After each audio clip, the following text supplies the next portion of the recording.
Hello friends, आज हम भू संतुलन के बारे में अध्ययन करेंगे। पृथ्वी पर विभिन्न स्थलाकृतियाँ पाई जाती हैं, जैसे पर्वत, पठार, मैदान आदि। इन सभी के आकारों में अत्यधिक भिन्नता पाई जाती है। इसके बावजूद भी पृथ्वी पर संतुलन पाया जाता है। अगर किसी कारण पृथ्वी के ऊपरी भाग में परिवर्तन तथा आंतरिक भागों में हलचल होने से संतुलन बिगड़ता है, तो अनेक आंतरिक एवं बाह्य शक्तियां भू संतुलन को पुनः स्थापित करने के लिए सक्रिय हो जाती हैं। इस प्रकार पृथ्वी पर संतुलन की प्रक्रिया सदैव सक्रिय बनी रहती है। अगर हम आसान शब्दों में कहें तो भ्रमणशील पृथ्वी के ऊपर उभरे हुए उच्च भूभागों तथा सागर तली के गहरे क्षेत्रों के मध्य जो यांत्रिक स्थिरता की दशा पाई जाती है, उसे भू संतुलन की दशा कहते हैं। आइसोस्टेसिस शब्द ग्रीक भाषा के शब्द आइसो और स्टेसियो से मिलकर बना है, जिसका तात्पर्य है समस्थिति या समान खड़ा होना। आइसोस्टेसिस शब्द का सर्वप्रथम प्रयोग अमेरिकी भूगर्भविद D.A. डटन ने 1889 में किया था। D.A. डटन ने कहा कि भूतल के पर्वत, पठार, मैदान एवं सागर तल के नीचे पाए जाने वाले पदार्थ का भाग क्षेत्रवार समान होगा। उसने स्पष्ट किया कि ऊंचे उठे भागों का घनत्व कम तथा नीचे धंसे भागों का घनत्व अधिक होगा। सभी ऊंचे व निचले क्षेत्रों का भार भूगर्भ में एक रेखा के सहारे बराबर रहता है, जिसे समदाब तल लेवल ऑफ यूनिफॉर्म प्रेशर कहते हैं। धीरे धीरे संतुलन सिद्धांत का प्रतिपादन हुआ। इस पर अनेक विद्वानों ने भिन्न भिन्न मत प्रकट किए, जैसे प्राट की संकल्पना। प्राट के अनुसार ऊंचाई एवं घनत्व में उल्टा अनुपात होता है। ऊंचा स्तंभ कम घनत्व, नीचा स्तंभ अधिक घनत्व होता है। अर्थात पर्वतों का घनत्व पठारों से कम, पठारों का मैदानों से कम तथा मैदानों का समुद्री तली से कम होता है।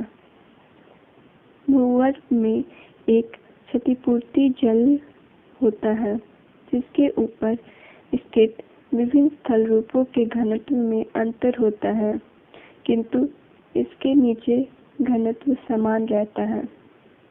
प्राट ने इसे एक प्रयोग द्वारा समझाया कि यदि पारे से भरे हुए एक पात्र में भिन्न भिन्न धातुओं की समान चौड़ाई व भार वाली छड़ों को डुबोया जाए, तो वो भिन्न भिन्न ऊंचाई की ओर हुए भी एक निश्चित तल की सीध में स्थित हो जाती हैं। इसी प्रकार पृथ्वी पर स्थित पर्वत, पठार, मैदान व भूगर्भ में एक तल पर स्थित हो जाते हैं, जिसके नीचे समान भार रहता है।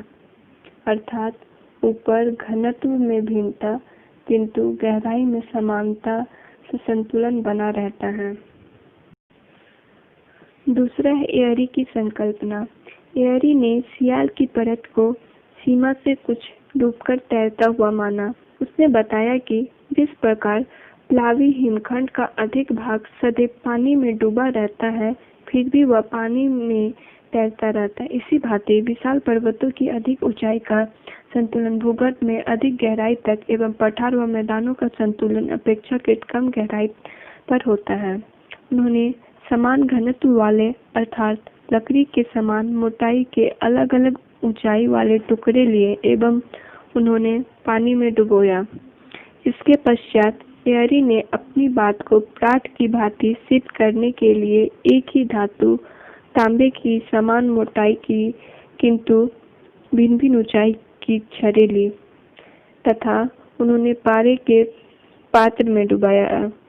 दोनों प्रयोग करने का उनका उद्देश्य यह सिद्ध करना रहा कि भूतल पर कोई भी भाग, चाहे वह हिमालय पर्वत या एंडीज पर्वत हो या गंगा के मैदान, अमेजन बेसिन हो, इनके घनत्व में मोटे तौर पर समानता रहती है। भूपृष्ठ पर जो भाग जितना ऊंचा है, वह उतनी ही अधिक गहराई तक भूगर्भ में स्थानीय रूप से सिया में डूबा हुआ है। इस प्रकार एयरी ने प्रांत से कुछ हटकर क्षतिपूर्ति तल या रेखा के स्थान पर क्षतिपूर्ति क्षेत्र की बात कही। उसने बताया कि हिमालय का जो भाग ऊपर दिखाई देता है, वही भाग आकर्षण शक्ति का प्रभाव डालता है, जबकि अधिक सीमा या अंध स्तर से डूबा भाग जो प्रभावहीन ही रहता है। इसी कारण पेंडुलम पर विशालता का पूरा प्रभाव नहीं पड़ सका। उसने आर्किमिडीज के सिद्धांत को अपनाते हुए समझाया कि द्रव में डुबाई गई वस्तु अपने नीचे के द्रव्यमान को बराबर मात्रा में हटाती है, अर्थात समस्त महाद्वीप भाग एक से घनत्व की शैलों से निर्मित है, किंतु उनकी ऊंचाई में भिन्नता के अनुसार ही उनकी गहराई में भी भिन्नता पाई जाती है।